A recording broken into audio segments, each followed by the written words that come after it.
14e vision. La nuit, pleine de crimes et de flambeaux rougis, roulait avec horreur ses astres sur l'orgie.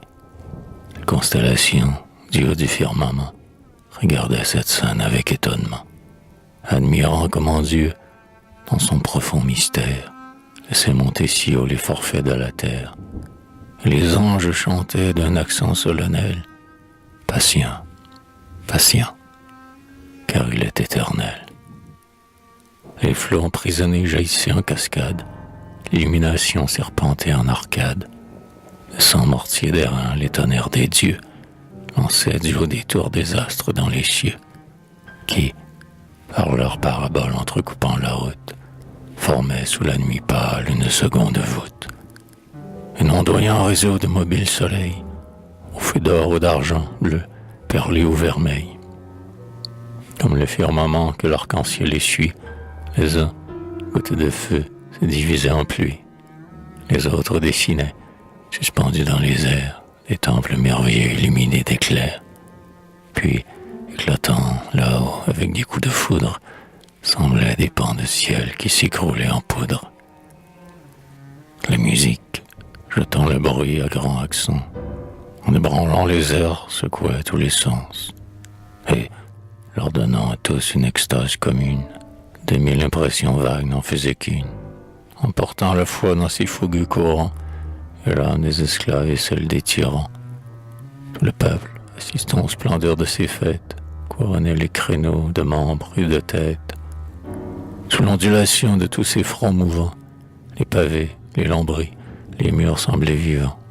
On eût dit, en voyant respirer les poitrines, que l'air du ciel allait manquer à leurs narines. L'atmosphère élevant les miasmes du sol, eût asphyxié l'ange étouffé dans son vol.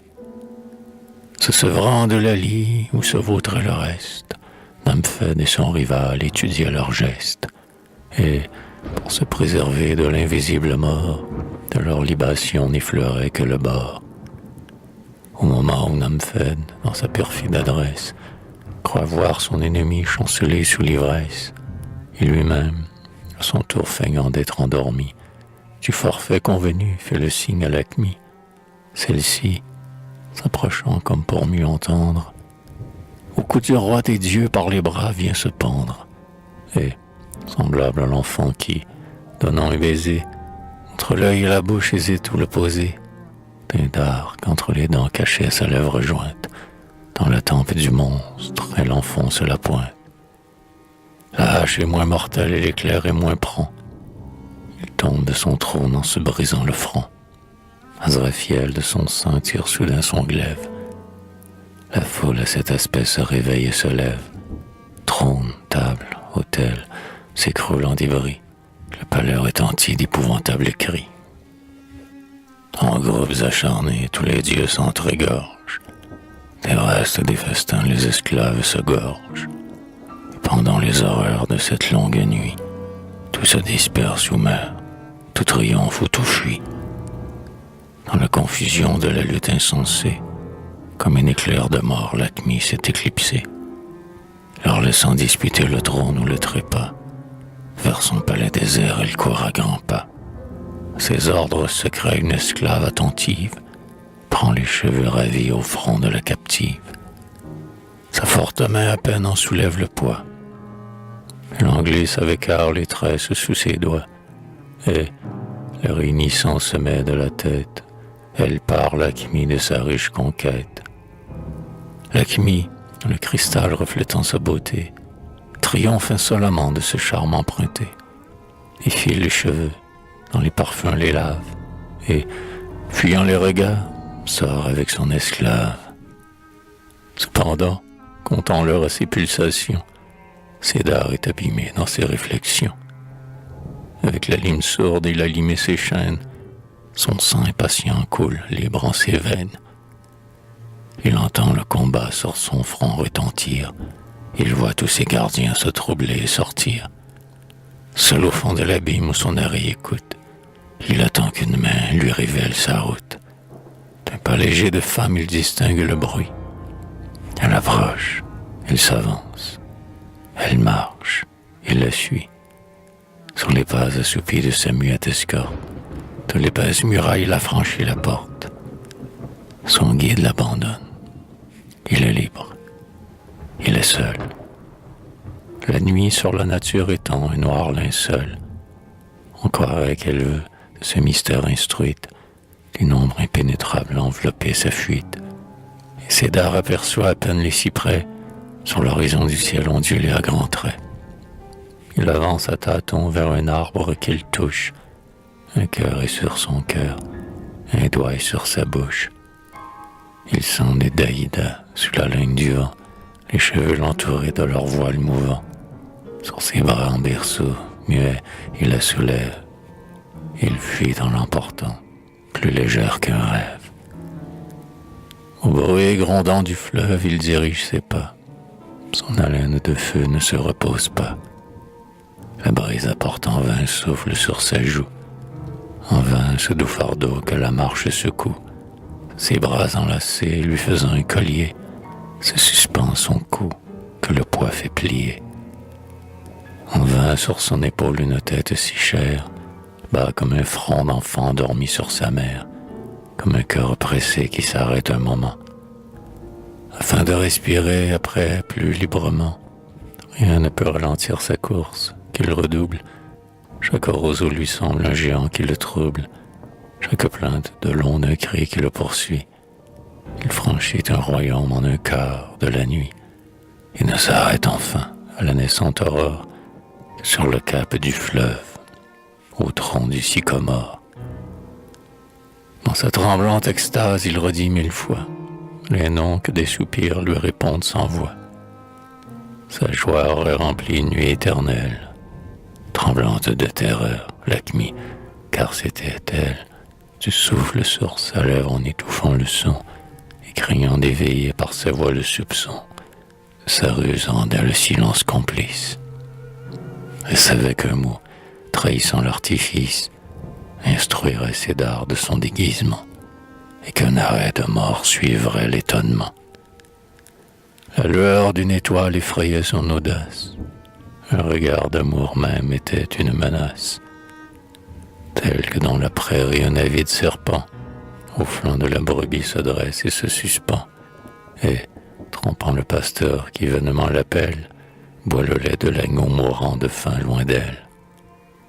Tel au bras de Cédar l'astucieux enfant, savourait dans la peur son espoir triomphant, et des noms les plus saints par sa bouche nommés, même en trompant Cédar, désirait d'être aimé.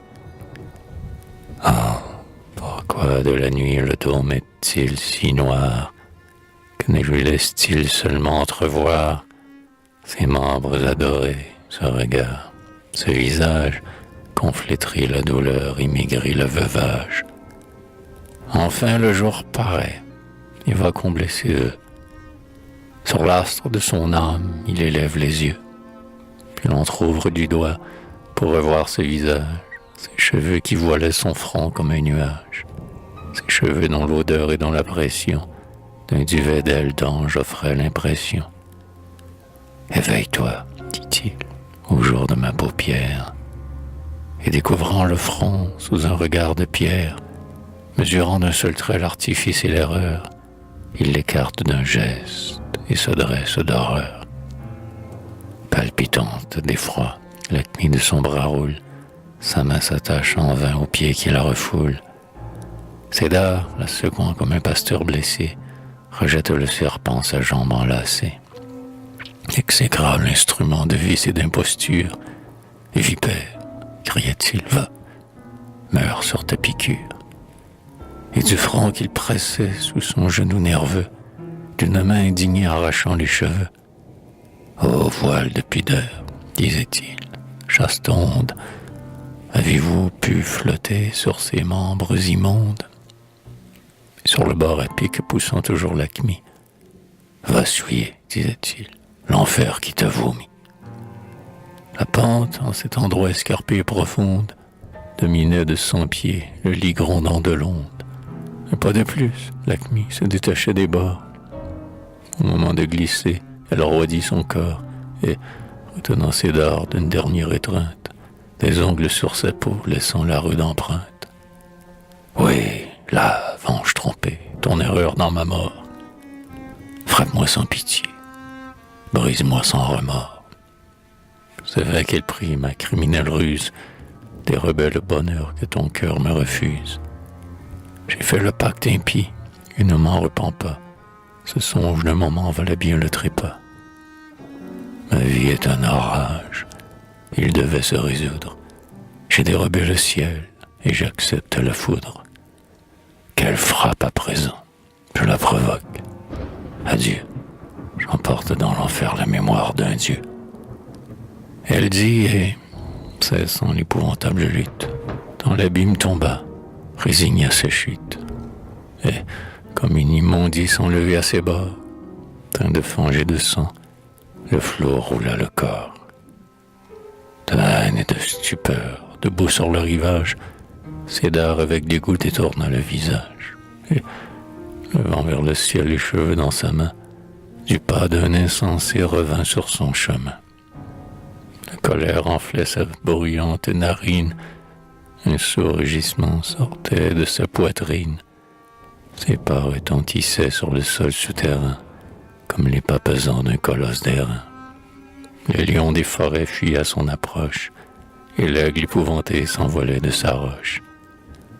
Agité par la crainte et par le repentir, on entendait les coups de son cœur retentir. Par moments s'échappaient d'entre ses dents grinçantes des paroles sans suite et des voix mugissantes. Sous ses muscles vibrant, le cœur s'accentuait. Son regard foudroyait, son geste tuait. Ainsi qu'une machine à son œuvre lancée, vers son but en aveugle, il marchait sans penser. L'éclair de la vengeance éclairait seul ses yeux. La nuit jetait déjà son ombre sur les cieux, quand du haut de ses toits le peuple au cœur servile le vit gravir de loin les sentiers de la ville. Quel géant, disait-il, monte par le chemin. Où va-t-il? D'où vient-il? Que tient-il dans sa main? Il brandit vers le ciel une étrange bannière. Des corsiers de la nuit on dirait la crinière. Son ombre sur le mur dépasserait l'oiseau. Un chêne sous son bras vibre comme un roseau. Les portes de nos tours feraient baisser sa tête. Est-ce le vent, l'éclair, la foudre, la tempête? Accourez, le voilà. Tremblez, n'approchez pas.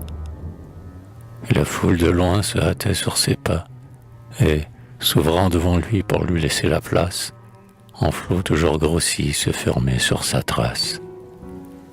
Lui, cependant, marchait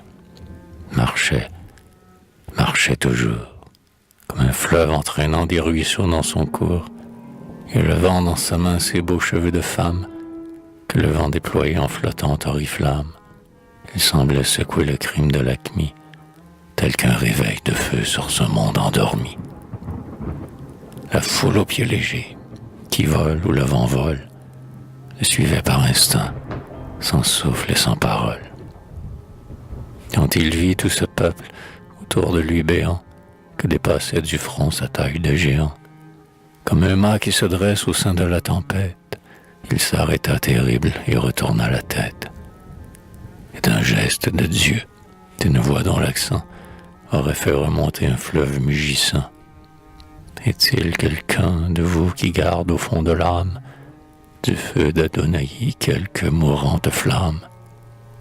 Est-il quelqu'un de vous qui conserve enfoui dans les plis de son cœur le Dieu d'Adonai, ce Dieu des opprimés dont le nom est un glaive? S'il en est un encore, qu'il parle, qu'il se lève. Ce Dieu vient à la fin, en moi, vous visiter, affronter vos tyrans et les précipiter. De la foule à ces mots de grande voix montèrent, du livre dispersé 1000 pages flottèrent.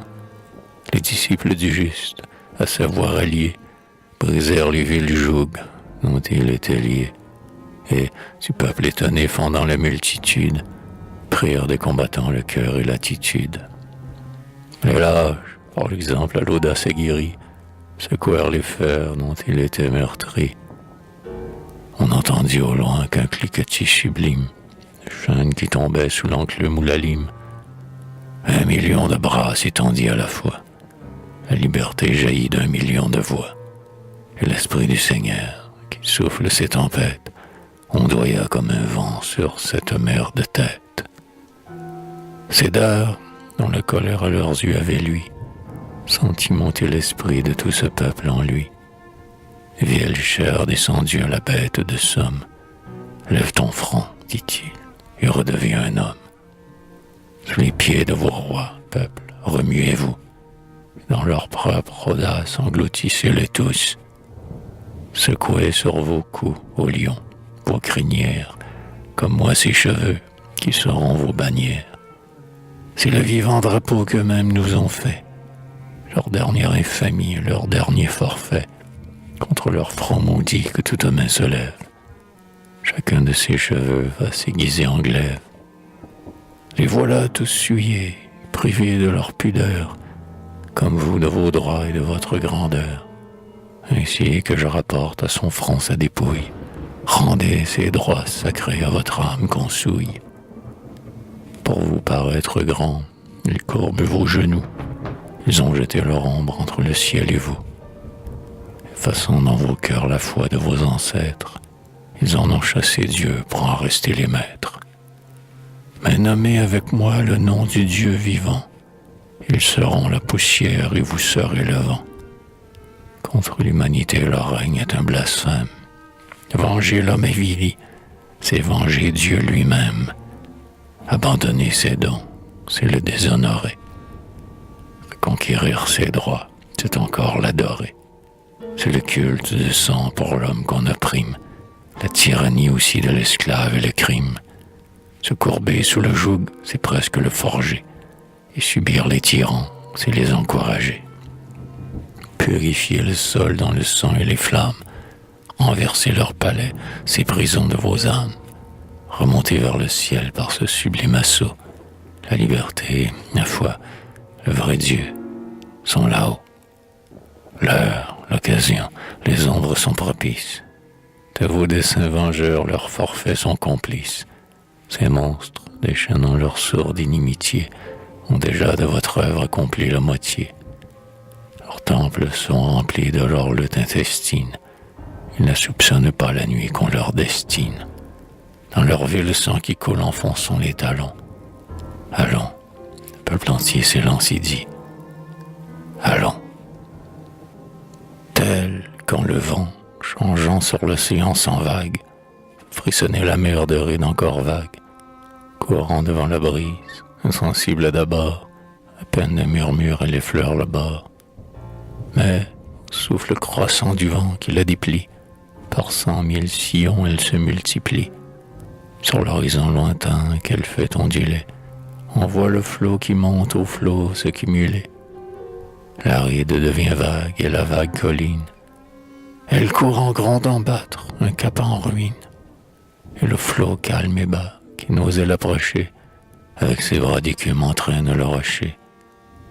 Tel ce peuple, appelé par l'accent d'un seul homme, s'éveille en sursaut de son terrible somme, et, lançant vers le ciel ses ressentiments mûrs, tout armé de ses faits, grossissait sous les murs.